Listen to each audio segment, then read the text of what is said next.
Hello students, कैसे हैं आप। तो चलिए एग्जांपल नंबर 2 कर लेते हैं। एग्जांपल नंबर 2 में सबसे पहले आपको ये पता होना चाहिए कि जो नया ट्राइंगल बनेगा वो बड़ा बनेगा। एग्जांपल नंबर 2 कहता है construct a triangle similar to given triangle ABC with its sides equal to 5/3 of the corresponding sides of the triangle ABC that is of scale factor 5/3। यानी कि जो नया ट्राइंगल है उसकी सारी साइड्स जितने भी कॉरस्पॉन्डिंग साइड्स है वो 5/3 टाइम्स होनी चाहिए एग्जिस्टिंग ट्राइंगल की। तो इसके कुछ स्टेप्स मैंने बता दिए हैं और इसके बेसिस पर ये ड्रॉ कर दिया है। ड्रॉ करने के लिए हमने सबसे पहले हमने ट्राइंगल एबीसी ड्रॉ किया। मैं दोबारा से इसको बता देता हूँ। सबसे पहले ट्राइंगल ये वाला एबीसी हमने ड्रॉ किया। इस ट्राइंगल के अंदर हमने पॉइंट ए से एक एक्यूट एंगल बनाने के लिए ए एक्स रे खींचा और इस ए एक्स रे पे हमने 5 इक्वल पॉइंट्स ले लिए हैं, A1 A2 A3 A4 A5। और क्योंकि एक नया ट्राइंगल जो है वो बड़ा बनेगा तो A3 पर जो एग्जिस्टिंग ट्राइंगल है वो A3 से ही ज्वाइन किया जाएगा। तो A3 से B को ज्वाइन कर दिया ओरिजिनल ट्राइंगल को, यहां तक ये ओरिजिनल ट्राइंगल था।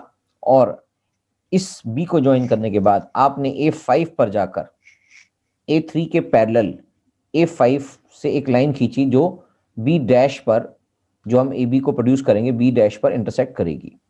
क्या ये बात समझ में आ गई।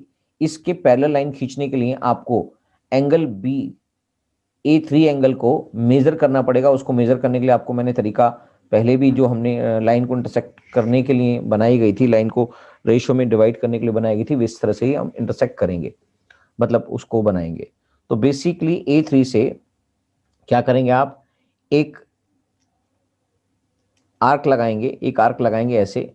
इस आर्क पे सेम मेजरमेंट से ही एक आर्क आप A5 से लगाएंगे और ये ऐसे दिखाई देगी। A5 से यहां से ड्रॉ करेंगे, A5 से एक आर्क लगाएंगे। जो उसके बाद हम ये जो आर्क हमने A3 से लगाई थी इसको मेजर करने के लिए यहां पर एक आर्क लगाएंगे। जितना ये मेजरमेंट है उतना ही मेजरमेंट से आप इस लाइन को यहां से काटेंगे और इसके बाद ये वाली लाइन A5 और B को इस लाइन से होकर जो ये पॉइंट जा रहा है ये इस लाइन से गो थ्रू होगा और इस ये लाइन बनाई जाएगी A3 B, ये लाइन बनाई जाएगी और फाइनली ये प्रोड्यूस होकर जो AB प्रोड्यूस होकर B पर इंटरसेक्ट करेगी। तो यानी कि आपके पास ये लाइन बन चुकी है। अब आपको B से एक लाइन पैरेलल खींचनी है जो BC के पैरेलल होगी।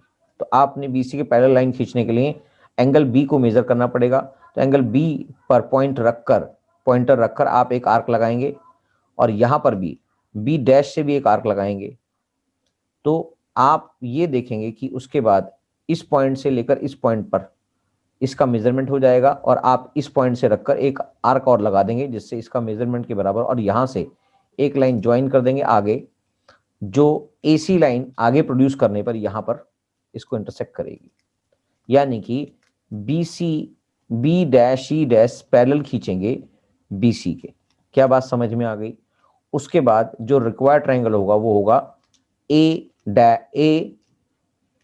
B डैश C डैश, जो सिमिलर होगा ट्राइंगल ABC के। उसकी जस्टिफिकेशन भी मैंने यहां पर कर दी है क्योंकि आपको पता है ये जो लाइन है BC ये हमने खुद ही पैरेलल खींची है, B dash C dash parallel खींची है BC के, और इसलिए एंगल B और एंगल C B डैश और C डैश के कॉरस्पॉन्डिंग एंगल है और दोनों इक्वल कहलाएंगे।